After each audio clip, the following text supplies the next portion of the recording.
بسم الله الرحمن الرحيم الحمد لله رب العالمين والصلاة والسلام على سيدنا محمد وأهل بيته الطيبين الطاهرين اللهم صل على محمد وآل محمد.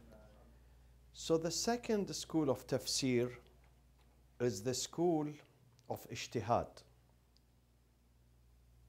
The main dichotomy is we have the school of text, ma'thur, textual, and the second one is the school of ijtihad. And the school of ijtihad is also branched into two sections. One is what? That focuses on what? Ahkamul ayat, the rulings. The ijtihad in the deriving the rulings. The second part is ijtihad in what? And everything else. But let's come to the main school of ijtihad. التفسير الاجتهادي. التفسير الاجتهادي or العقلي, if you will, العقلي. The reasoning tafsir, the intellectual tafsir. Intellectual tafsir in the sense that it uses aql more than what? Naql. Ahsant.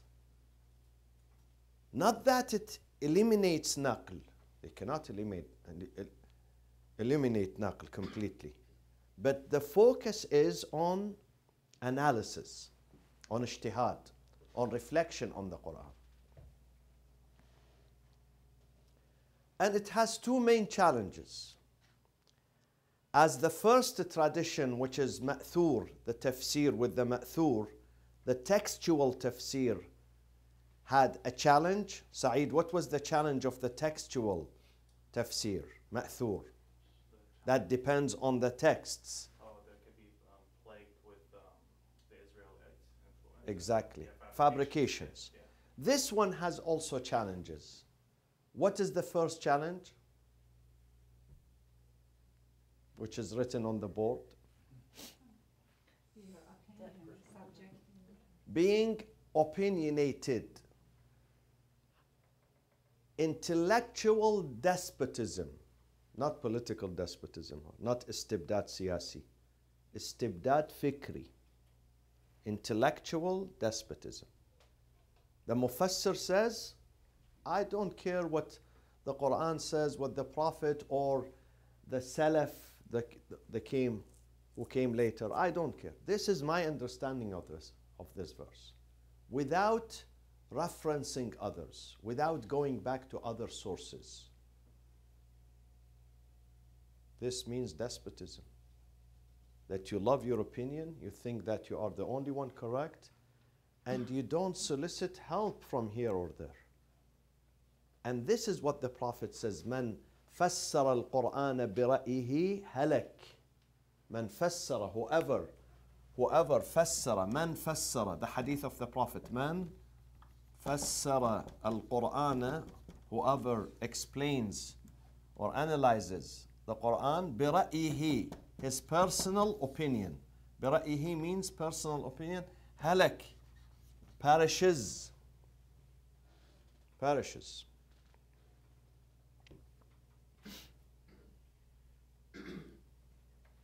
Another hadith, من تكلم في القرآن برأيه فأصاب فقد أخطأ. If someone gives his personal opinion regarding the Quran, even if that personal opinion is correct, he's wrong. He's wrong. He shouldn't do that. He should not do that. For instance, one of the things that we understand the ayah is what? Helps us to understand the ayah and the tafsir of the ayah. What is it? A clue. The title, the name. The name of the chapter, you mean? No. Specific ayah, not chapter. Specific ayah. Huh? Exactly. Qarina. Qarina means indication. Qarina means indication. it gives an indication. The verse itself has an indication that helps you to understand it. Other than qarina, what else? Exactly. Occasion of descent. Occasion, this is very important. Occasion of descent. Asbabun nuzul, occasion of descent. Why did this ayah come? What was the problem? What was happening in the society that God sent this ayah? Asbabun nuzul. Asbabun nuzul is very important. Very important for us to understand the meaning of the verse. So here, despotism and absolutism and arbitrariness.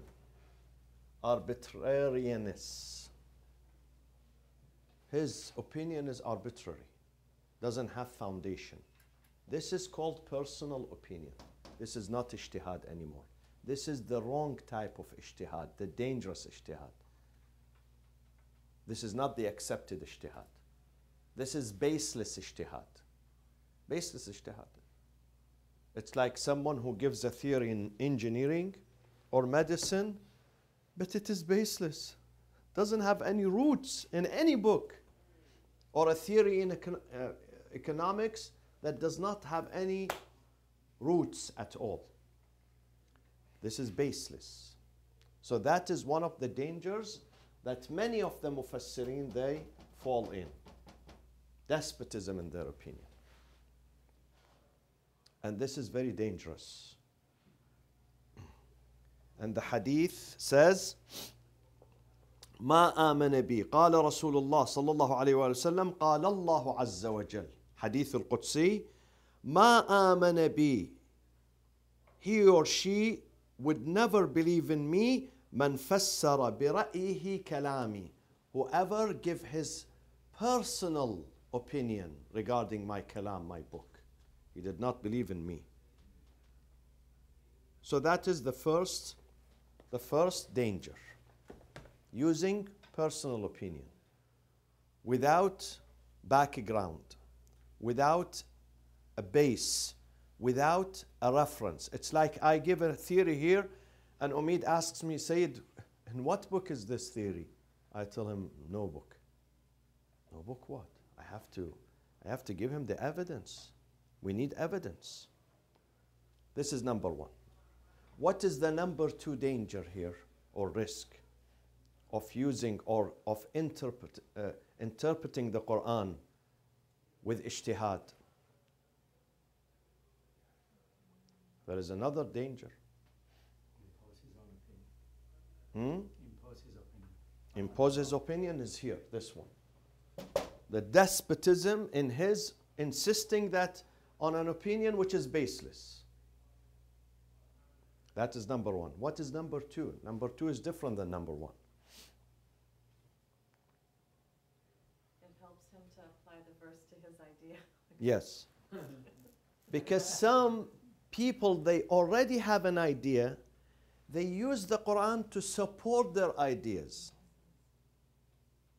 Not that they support the Quran with their ideas. They want the Quran to support their own ideas. Such as what? Give me an example. There is an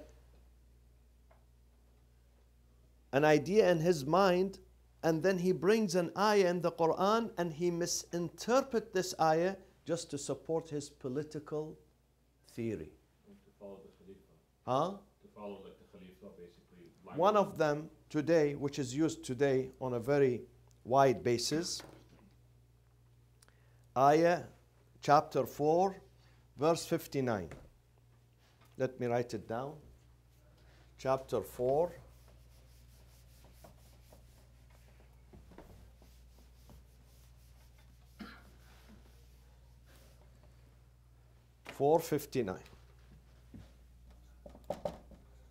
What does it say? Surah An-Nisa. أطيعوا الله وأطيعوا الرسول وأولي الأمر منكم. Obey God, obey the apostle, and obey those who are in charge. Obey those who hold authority and power among you. So it is used today to justify the ruling of any person. A ruthless person comes to power and he says, Ulil Amr, listen to God. Don't oppose me. I am Ulil Amr. I am Waliul Amr here. I am the charge. I am the leader. I am the prime minister. I am the sultan. I am the khalifa. Listen to me. Your book says listen to me. So they justify their despotism and their corruption and their dictatorship with this verse in the Quran. وَأُولِي الْأَمْرِ مِنْكُمْ. Whereas Ulil Amr is what? The real meaning of Ulil Amr, according to the Prophet and Ahlul Bayt, are those who are appointed by God. Because God is not speaking about your ballot box, your election here, local election. God is speaking about universal leadership. Universal. So first, أطيعوا Allah, universal. His apostle, universal. Ulil Amr should be universal. Those who are appointed by God.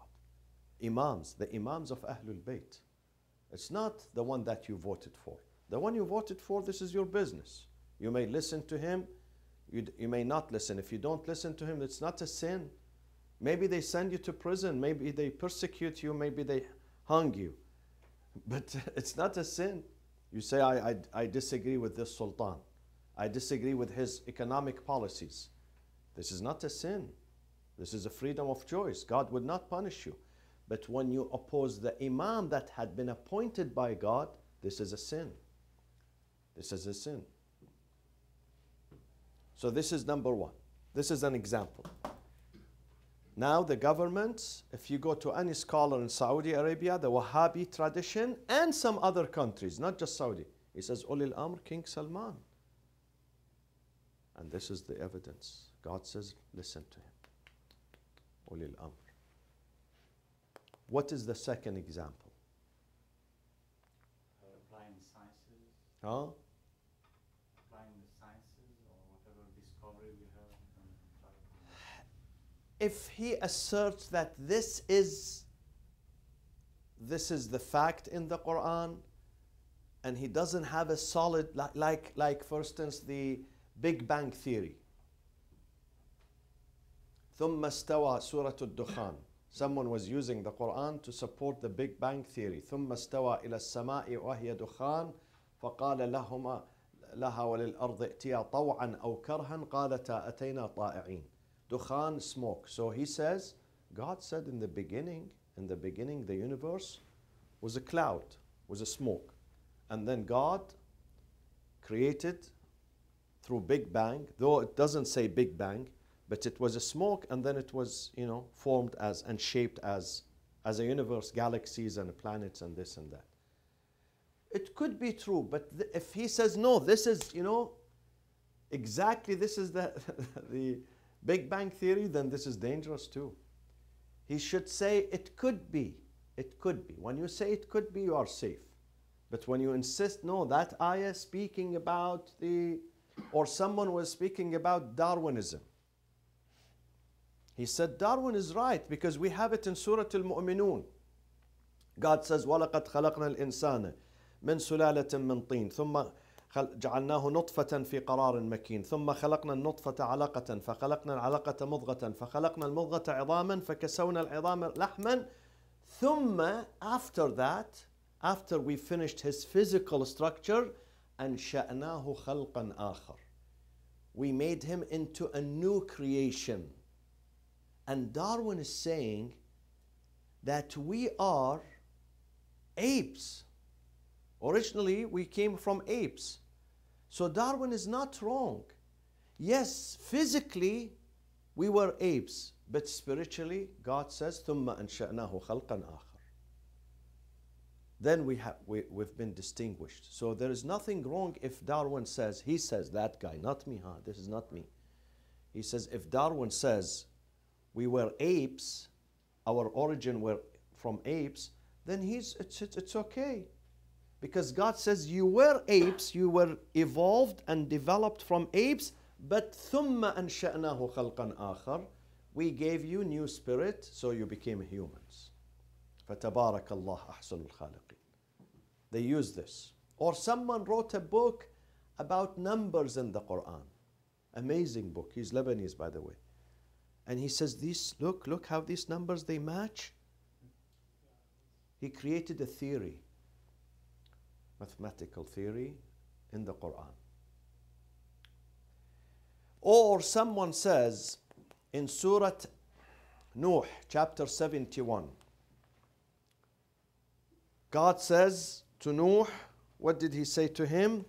He said, وَقَدْ خَلَقَكُمْ أَطْوَارًا.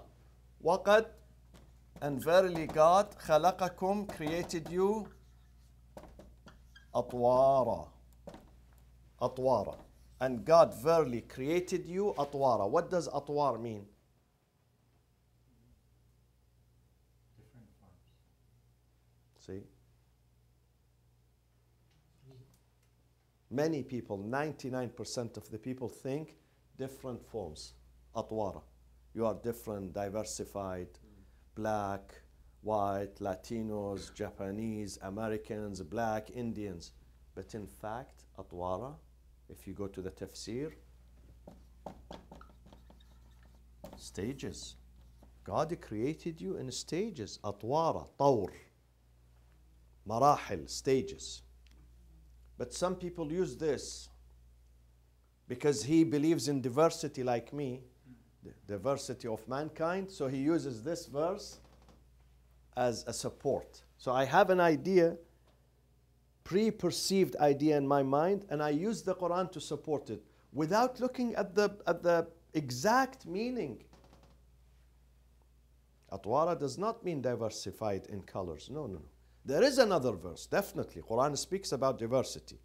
يا أيها الناس إنا خلقناكم من ذكر وأنثى وجعلناكم شعوبا وقبائل. This is about diversity. This is much more powerful than this. But this one, وَقَدْ خَلَقَكُمْ أَطْوَارًا, God is speaking about the stages of creation and reproduction. You were sperm, and then little by little you piece of meat, and then you developed until you are humans. So some people use this.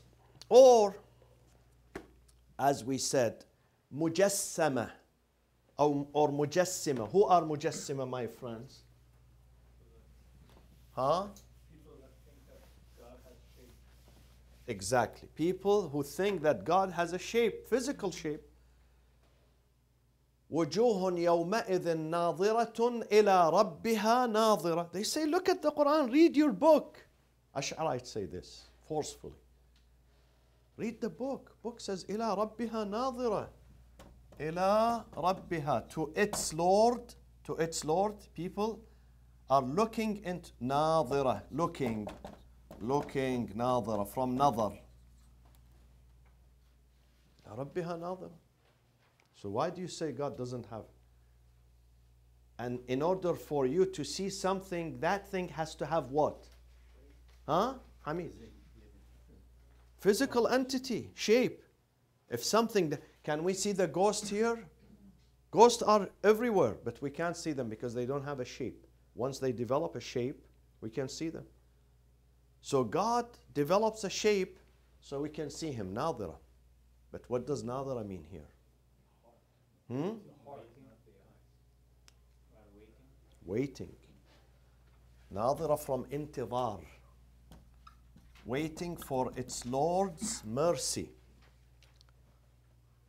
Why? Because there is a verse in the Quran that denies, categorically denies that you can see God. What is it? In Surah Al-An'am. Very powerful verse, very obvious, and this is one of the muhkamat, not mutashabihat. La tudrikuhul absar. Very obvious. This is muhkam. This is simple. Eyes, human eyes cannot see him. La tudrikuhu. Cannot reach him. Cannot see him. La tudrikuhul absar. وَهُوَ يُدْرِكُ الْأَبْصَارِ. He sees, but we cannot see him. This is in Surah Al-An'am. So you cannot use that one to support your pre-perceived idea. Yes. Yes, I'm listening to you. Some left-leaning people interpret Quran as being compatible with Marxism or with the leftish socialism, all these things. For instance, they say that when the Quran talks about Nas, means that Quran is a Socialist book, yeah? book. Isn't that the same misguided? They say the first communist in Islam was Abu Dhar al-Ghifari because he always advocated people and the right of people and social justice, and then he paid the price, and he was always hungry, struggling, he was persecuted, put in jail, sent into exile. So the first, in Iraq, the Iraqi Communist Party, they said, this, we have example. Abu Dhar al-Ghifari, the greatest man, was socialist and communist. Well, this is what some people use the Quran. You know, the Sufis, they have certain interpretations. The Ash'arites, the Kharijites, the Sunnis, the Salafis, the Mu'tazilites, the Shi'as. Each one looks at the Quran from his own angle. A scientist has a scientific interpretation of the Quran. Someone whose his work is literature, he only focuses. Someone who's Sufi, he only looks at what is, someone who's... So, yes, some people use some of the verses, and some capitalists also use the Quran to support their arguments, some of the verses in the Quran. وَالسَّمَاوَاتُ مَطْوِيَّاتٌ بِيَمِينِهِ. God says the heavens are enfolded in his right hand, right arm, enfolded. Matwiyat. See, I put the book here. Enfolded. So what does that mean?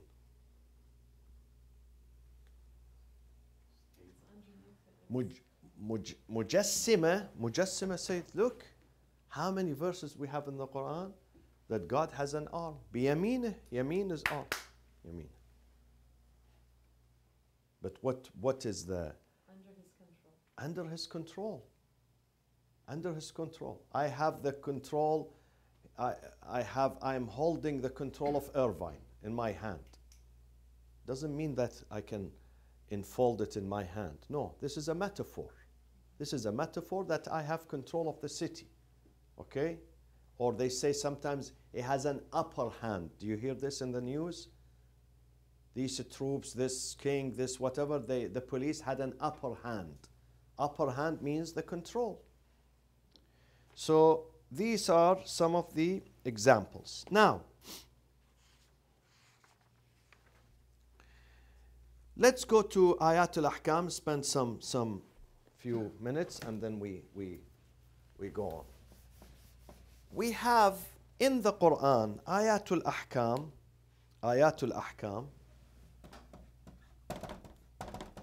and we're going to speak about them inshallah later on. For those who were not here last night, we have 2 volumes that speaks about Ayatul Ahkam. We have 2 types of ahkam in the Quran. One, at-taklifiyya. Second is al-wad'iyya. Al-ahkam. Al-ahkam, the rulings are of 2 types, 1 and 2, taklifiyya and wad'iyya. What is the difference between them? Ayatul Ahkam in the Quran are divided into, remember for your finals, very easy. If you remember it, very easy. Ayatul Ahkam are divided into 2 sections. Al-Ahkam al-Taklifiyya, Al-Ahkam al-Wad'iyya. What does that mean in simple English? Ahkam al-Taklifiyya, what does it mean? Conditional? No. Taklifiyya is what is upon us. أحكام التكليفية means either halal. What is my taklif here? Responsibility. Huh? This is a glass of wine. Is it halal or haram? Haram. Glass of water. Halal or haram? Halal. Taklifi means either halal or haram. Okay? We come across many situations, the answer either halal or haram. Okay? So Clear clear cut. cut. Purchasing is purchase, to sell, to purchase, to buy. Halal or haram? Halal. Theft? Haram. Marriage? Huh? Haram, you said? Someone said haram. But God forbids, fornication is haram. Okay? Food, some of it. أُحِلَّ لَكُمُ الطَّيِّبَاتِ. Food. 90% of food is halal. But certain types of food, swine, pork, meat, these are haram. Okay? Halal and haram. What is the وضعية? Yeah.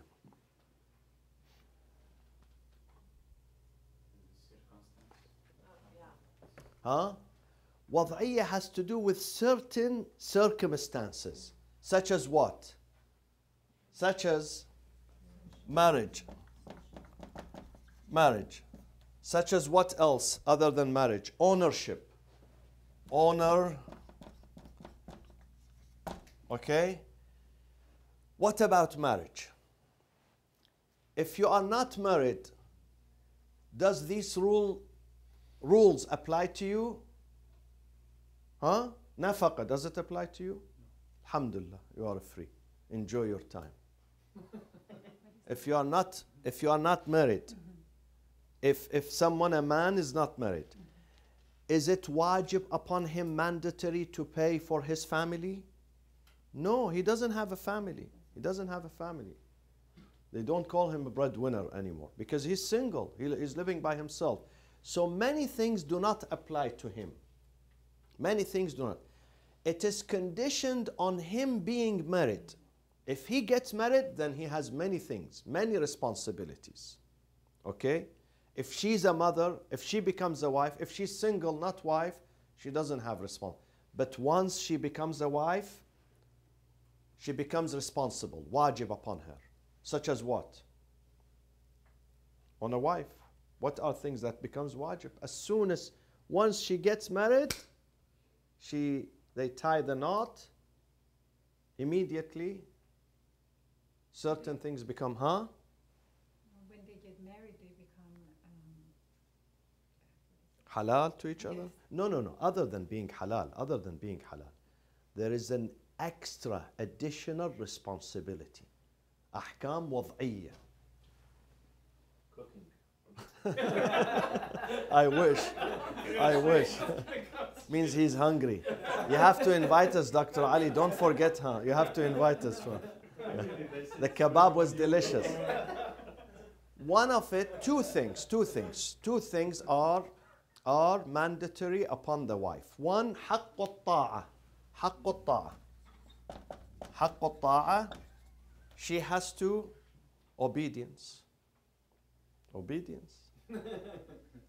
But obedience, is it conditional or non-conditional? As long as the husband also is living up to his responsibilities. As long as he's not asking her something illegal to do.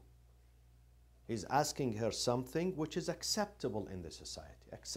And according to her means, not above her means, not overburdening her. So حق الطاعة. The second one is حق الفراش, the bed. She cannot decline for no reason.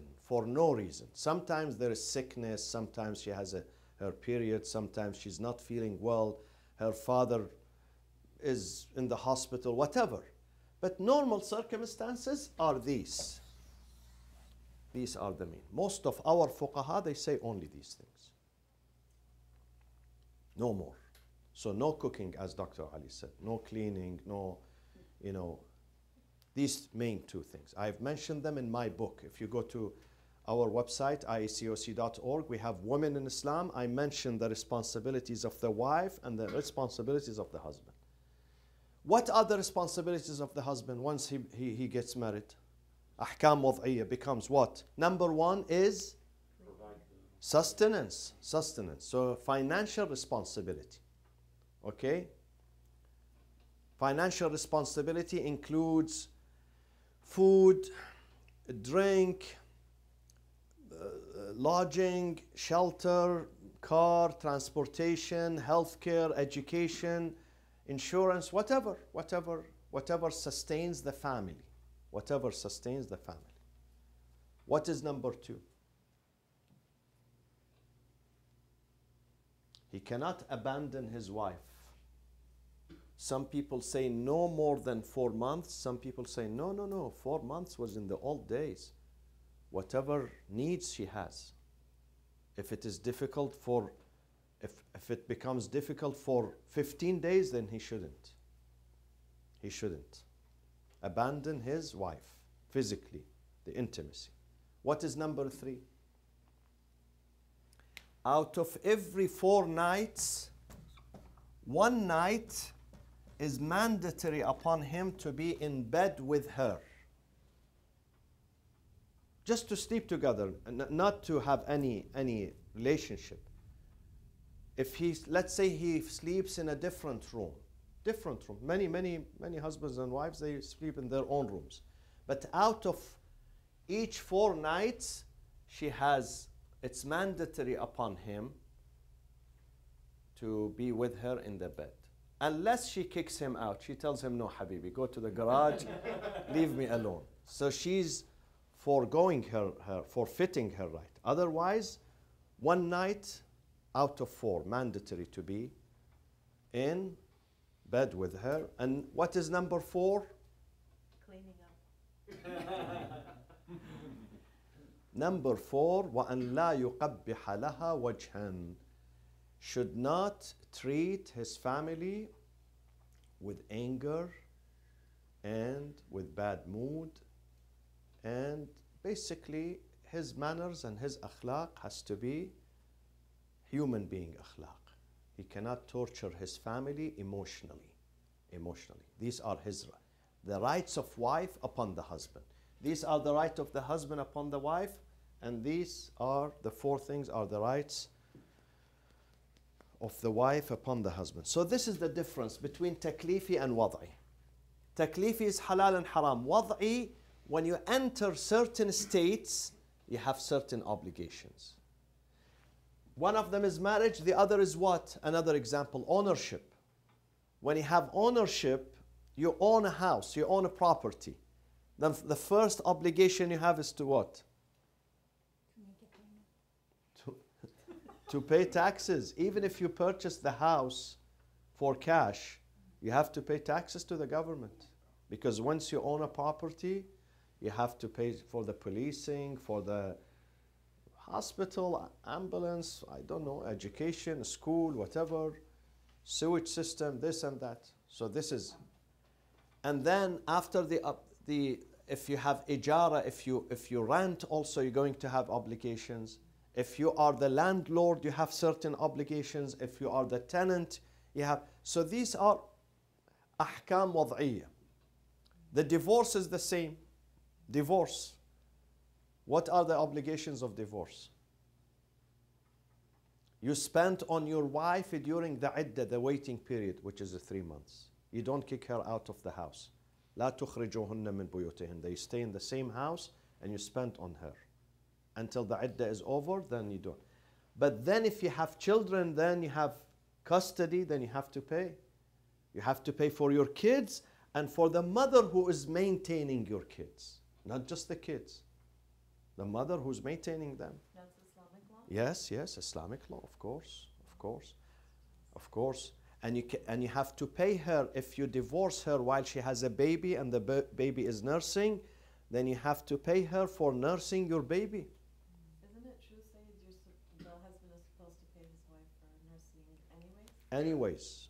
Anyways. But when they are in the family, she's not going to ask him. But at the time of divorce, they're going to fight over every penny. I've seen this. When they divorce, then they're going to ask. So yes, even when she's his wife at home, she can ask for nursing, for cleaning the children, taking care of them, for cooking. She can ask. She can ask today, tonight, go and ask. She's making Just mental notes. Just get a copy of the credit card. Talking about making an invoice. I'm sure Imagine if someone is single and he brings cleaning lady. There are cleaning ladies. She does cooking for him, cleaning, everything. She takes care of the house. How much he should pay her a month? I don't know. 2,000, 3,000, sometimes 4,000. I don't know. Wallah, I don't know. Alhamdulillah, I don't want to be in that situation. It's a lots of money. So this is the difference between أحكام التكليفية and أحكام الوضعية. Then, of course, in the Quran also, let me use some terminology here, explain some terminology. We have حدث الأصغر and حدث الأكبر. This is mentioned in Surah Al-Nisa when we come to tayammum, to wudu and tayammum. What is the حدث الأصغر and حدث الأصغر? And we have حدث الأكبر. What is حدث? حدث is when you break your tahara. When someone breaks his or her tahara, it's called حدث. But sometimes it's minor breaking, sometimes it's a major breaking. This is minor. This is major. This is minor breaking of tahara, this is major breaking. What is the minor breaking of tahara? Exactly, using the bathroom. So the urine, the feces, whatever small they are, even one drop, they're going to break the wudu. Hadathul asghar is one you need to have wudu. Hadathul akbar is you need to have what? Ghusl. This is wudu, requires wudu. And this is require ghusl. So for the wudu, if you use bathroom, number 1 and number 2, then you need wudu. What else? If you go to bed, if you sleep, but what type of sleeping? Deep. But if you sleep, let's say in the airplane, you are closing your eyes, but you still hear something in the background. It's not a complete. Sometimes, do you see yourself? You are not. There are noises in the background, you still hear them. This would not invalidate your wudu. Unless the sleep, yeah, it doesn't. Unless the sleep is very deep. What else? What else? Passing gas. What else? Touching something najis. No. Touching something najis, you just wash your hand. You don't do wudu. But touching the mayyit, I will come to that. What else? Passing out. If you pass out and you had wudu, then you have to come back and do another wudu. If you pass out. Ghaybuba. And one last thing that invalidates your wudu. What is it? God forbids. Drinking. Intoxication. Sukr. Intoxication invalidates your wudu. So in some countries they drink and then after that they do wudu and they pray. So this is hadathul asghar. These things that we mentioned, urine, feces, gas, intoxication, sleep, deep sleep, these are called hadathul asghar. They require wudu. We have hadathul akbar that requires not just wudu. Doesn't need wudu anymore. If you do ghusl would substitute for the wudu. Which is what? One more thing here. One more thing. Istihada al-qalila. The period, not the period. We have hayd and istihada. Istihada, the blood that comes not at the normal time, abnormal, but it is little because istihada is big, medium, little. So istihada al-qalila, if she sees the blood other than the period, then she has to do ghusl, she has to do wudu for every prayer. For every prayer. She still can pray because during period she doesn't pray. No more prayers and no makeup of the prayers. But during istihada, she has to do what? The minor istihada. The minor, she needs wudu for every prayer, for the 5 daily prayers. So the hadathul akbar, what is hadathul akbar, my friends? State of what? State of janaba. Okay? State of janaba for men and women, or the intimacy between men and women. The intimacy also requires ghusl janaba. What else? When you touch what? Mayyit, a dead person. But when?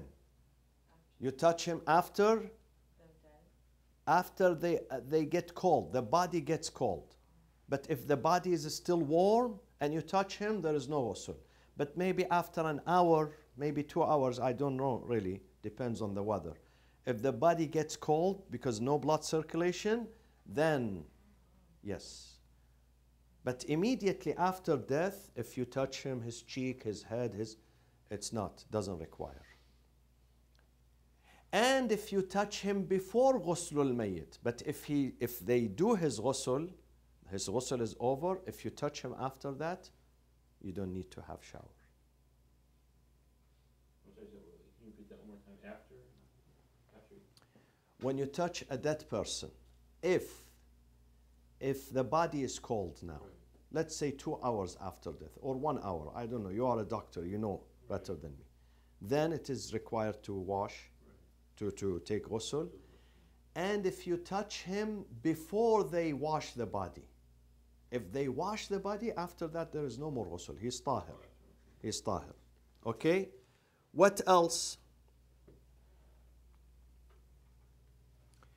And then the istihada, the medium and the big istihada, requires also ghusl, which has some details. We are not going to go through the details. So these are the hadathul akbar and hadathul asghar.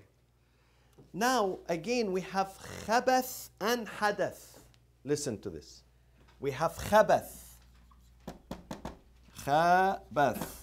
and we have hadath. What is the difference between them? What is khabath and what is hadath? Khabath on purpose, something on purpose, and hadath is Has nothing to do with purpose. What is hadath? Make it easy for you. What is hadath? Hadath is either this or that. If it is minor, then requires wudu. Like going to the toilet. You need to do wudu after that. If you have, relationship with your wife, then you need to do ghusl. So this is hadath. But what is khabath? Because you're going to read in Ayatul Ahkam, in fiqh, this term is very frequent, khabath. What is khabath? The name of what? Khabith is wicked and evil, but how does it apply to fiqh? The unclean things, Such as? alcohol, and shaitan. Such as urine is called khabath. Feces is called khabath. Blood is called khabath. Okay? These things are called khabath. Everything that's like najis, called khabath. No, not everything. Like alcohol is not khabath. They don't call it for some reason. Maybe because it was a food or something like that. But mostly they call the urine, the feces, and the blood. More bodily. Even the semen, they don't call it khabath. Though it is najis. Do you know that? In the Shia tradition, it is najis. In the Sunni tradition, it's not najis. Is that right?